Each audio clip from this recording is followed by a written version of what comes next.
नमस्कार साथियों, पूर्णिमा Patil talk show में आप सभी का हार्दिक स्वागत है।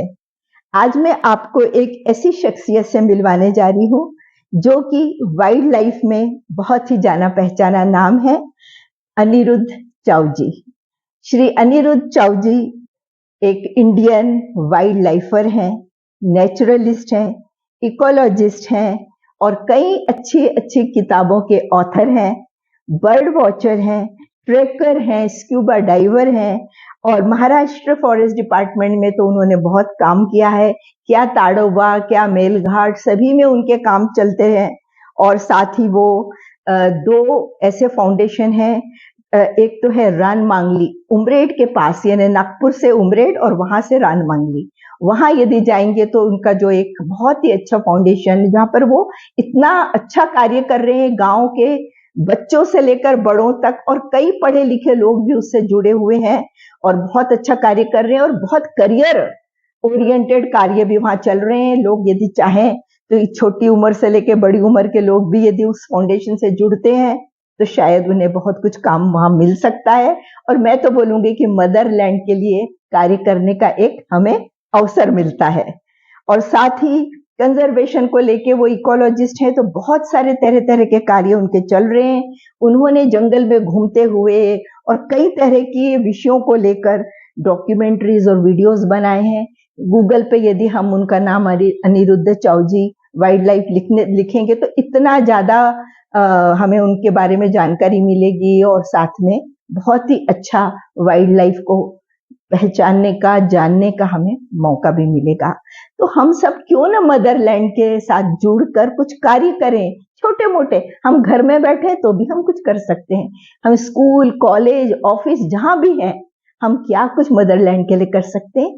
ये सब बातें हमें अनिरुद्ध चाव जी ने बहुत ही इंटरेस्टिंग वे में और बहुत ही इंफॉर्मेटिव वे में बताई है। मैंने 4 वीडियो बनाए हैं अलग अलग विषयों को लेकर। मेरी इच्छा है कि मेरे जो व्यूअर्स हैं वो जरूर इन 4 वीडियो को देखें जिसमें अलग अलग विषय हैं।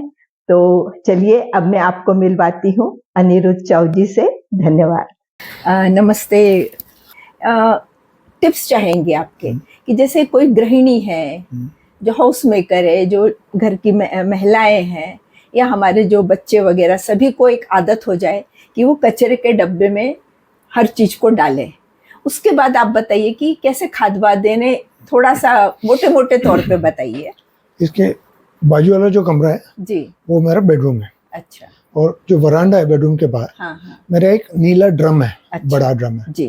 तो रोज हमारी जो सब्जी कटती है जी, या जो वेट वेस्ट होता है, ओके, वेट वेस्ट हमारा पूरा का पूरा उस डस्टबिन में जाता है। ठीक है।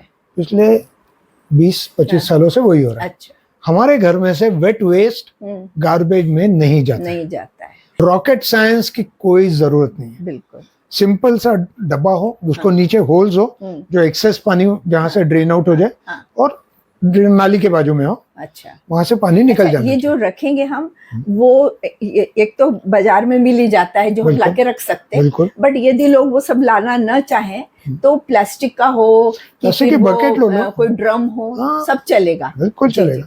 ठीक है। कई मेरी जो फ्रेंड्स हैं वो क्या करती हैं, गमले रखे उन्होंने, डायरेक्टली गमलों में आज का मंडे, ट्यूसडे, वेडनेसडे, सैटरडे के बाद मंडे वापस इस गमले में आ जाता है, तब तक कि ये डिकम्पोज भी हो गया। अच्छा। और डिकम्पोजिशन में कैसे होता है कि वॉल्यूम रिडक्शन होता है। अच्छा।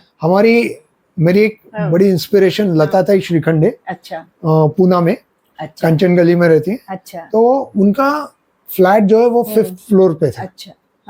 उसके ऊपर के टेरेस में इन्होंने पूरा किचन गार्डन लगाया। अच्छा। इंक्लूडिंग अमरूद आते थे, फल आते थे, तो पूरा का पूरा जो वेट वेस्ट था वो ऊपर उनके किचन गार्डन में। अच्छा। तो हम लोग जब कचरा बाहर फेंकते हैं ना, या फिर हम प्लास्टिक भी बाहर फेंकते हैं, तो रोज हम ऐसे 10 रुपए, 15 रुपए, 20 रुपए ऐसे बाहर फेंकते हैं, खिड़की से बाहर पैसा फेंकते हैं। So what is waste? Waste is a misplaced resource which should have gone for recycling, as in case of plastics, glass, tin, metals. तो ये हमारा एक डब्बा है किचन के बाजू में, उसमें सब जो प्लास्टिक्स होते हैं वो सब उसमें जाते हैं। और हमारी जो बाई है वो लेके जाती है, वो बेचती है, उसको पैसे मिल जाते हैं। बिल्कुल। और ये अपना जो भी सब्जी वब्जी काट रहे हैं, फल काट रहे हैं, इस तरह की चीजों को उसमें, और जो हमारा अन्न बचता है वो भी उसमें, तो लेयर का कोई इसमें ये नहीं, सब डालते जाओ और उसके बाद वो हो जाएगा अपने आप। उसमें हम लोग थोड़ा सा पड़ेगा, काउडंग डालते हैं, काउडंग, थोड़ा सा वेट काउडंग डाल देते हैं। ओके, तो ये वेट काउडंग से क्या होता है कि उसमें जो बैक्टीरिया होती है डाल दिया तो वो बहुत हो गया। बिल्कुल बिल्कुल। इसमें नेचर में इतने बैक्टीरिया और डिकम्पोजर्स दिए हैं कि they take care of all this material. Very good. अच्छा यदि जैसे स्कूल कॉलेज के बच्चे हैं वो क्या कर सकते हैं इसके लिए, एनवायरनमेंट के लिए? बहुत ही इम्पोर्टेंट है। अलका पाध्याय करके हमारी एक फ्रेंड है, पूना में मॉडर्न स्कूल में थी। तो मैंने उनको बोला कि ऐसे मेरे घर में हम लोग वेट वेस्ट ये करते हैं, खाद बनाते हैं। तो कहती चलो स्कूल में करते हैं। तो प्रिंसिपल को बोला उन्होंने, तो प्रिंसिपल नहीं, कचरा बिचरा स्कूल में मत लाओ। तो 8th स्टैंडर्ड के करिकुलम के लिए इन्होंने क्या किया, 8th स्टैंडर्ड के बच्चों को बोला कि जैसे ही आप आते हो क्लॉथ बैग में कल मम्मी ने जो सब्जी काटी है, अच्छा, वो लेके आओ, डायरेक्टली 5th फ्लोर टेरेस पे जाओ, अपने बिन में डालो, अच्छा, और नीचे फिर क्लास में आके बैठो। ओके ओके, बच्चों ने बोला वेरी इजी। फिर एक 7-8 महीने के बाद मैडम प्रिंसिपल साहिबा के पास गई और 1000 रुपए पकड़ा दिया। कहते किस चीज के? वो 8th स्टैंडर्ड के बच्चे ना, मम्मी ने दिया हुआ जो था उसका खाद बनाया, और वो खाद हमने सेल कर दिया। अच्छा, तो उसके पैसे, और देखो ऑर्गेनिक खाद। वो प्रिंसिपल बोलती 1000 रुपए आए उसके। हाँ, और खाली 8th स्टैंडर्ड कर रहा था। हाँ, पूरे के पूरे स्कूल को बोलो। अच्छा। उसमें जाके खाद डाल। Money makes things happen. नहीं, बहुत अच्छा है ये। तो कॉलेजेस में, कॉलेज के बच्चे थोड़े लेट हो गए हम लोग, पर स्कूल में ट्राई करें तो वो आगे जाके अपने आप करेंगे। बिल्कुल बिल्कुल। हाँ, जो कॉलेज के बच्चे, कुछ बच्चे होते हैं जो क्लॉथ बैग लेके जाते हैं, झोला लेके जाते हैं, तो वो उनपे ना ये संस्कार ऑलरेडी स्कूल में पड़े होते हैं, या फिर उनके पेरेंट्स ने ये संस्कार डाले होते हैं। पर कई बच्चे होते हैं उनको शर्म आती है। तो हम लोग क्या कहते हैं, वो क्लॉथ बैग को ना फैंसीफुल डिजाइन, जैसे राजस्थानी टाइप का डिजाइन वगैरह, फिर वो स्टाइल के लिए जरूर पहनेंगे। ठीक है, बट एनीवे स्कूल बच्चों पे ज्यादा हम लोग स्ट्रेस करते हैं। और रिसाइकलिंग, प्लास्टिक, हम लोग क्या करते हैं कि जब रिजल्ट्स आता है तो रिजल्ट से 15-20 दिन पहले हम लोग प्रिंसिपल को बोल देते हैं कि रिजल्ट्स लेने के वक्त जब बच्चे आएंगे तो इस साल की सब जो नोटबुक्स होंगी वो स्कूल में लेके आए। अच्छा। फिर वो एक जगह पे कलेक्ट कर देते हैं। फिर हमारा ट्रक जाता है, टेम्पो जाता है, वहां से सब कलेक्ट कर देंगे, पर उसका पैसा स्कूल को नहीं देते। अच्छा।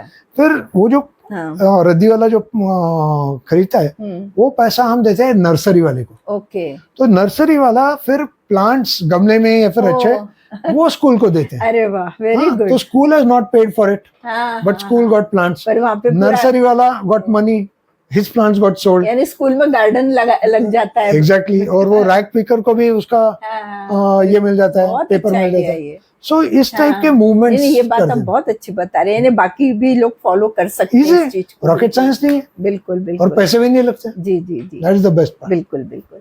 और आप कुछ अपनी कोई टिप्स देना चाहें, या आप जो भी आपका संदेश हो आप जरूर दीजिए। एक लास्ट एक चीज बताना चाहता हूँ कि हम लोग हर समय कहते हैं कि डैम को अपोज करो, थर्मल पावर स्टेशन को अपोज करो, न्यूक्लियर पावर को अपोज करो। हम लोग सब चाहते हैं कि ये dam, nuclear power station, thermal power station न आए, सब लोग चाहते हैं, पर हम लोग करते क्या है? तो उसके लिए छोटी सी चीजें हैं कि dam, thermal power station, nuclear power station क्यों लग रहा है?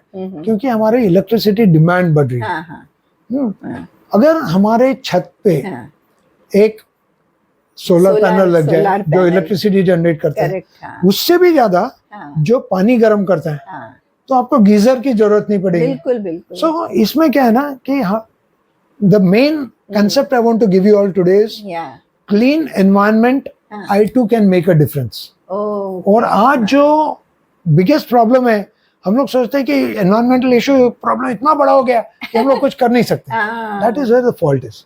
इफ वी रियलाइज कि we can make a difference और solar panel, solar water heater लगा दें, बिल्कुल, I think it is all done. बिल्कुल। और बाद में कितना कम खर्चा में सब कुछ होने लगता है घर का। हमारा रानमंगली जो ये सेंटर है is totally runs on solar, और we percolate 2 crore liters of water. हाँ 2 crore liters पानी जमीन में डालते हैं. और अपने यहाँ तो इतना सनलाइट है कि कितना कुछ सोलार तो बहुत Exactly. बढ़िया ही चलेगा, कोई Exactly. प्रॉब्लम भी नहीं है. Very तो true. बहुत अच्छा है. तो आपको बहुत बहुत धन्यवाद. Thank you आपने so अपना much. बहुत अमूल्य समय हमें दिया Thank और you. बहुत अच्छी बातें बताइए. हम भी कुछ फॉलो करेंगे, हमारे सुनने वाले करेंगे. So thank you very much. अगर किसी को फॉलो करना है जी तो रान मंगली foundation.org ये वेबसाइट है, जी. या फिर 8999 यानी 8999 636062 वेरी ये नंबर पे आप कांटेक्ट कर कांटेक्ट कर सकते हैं.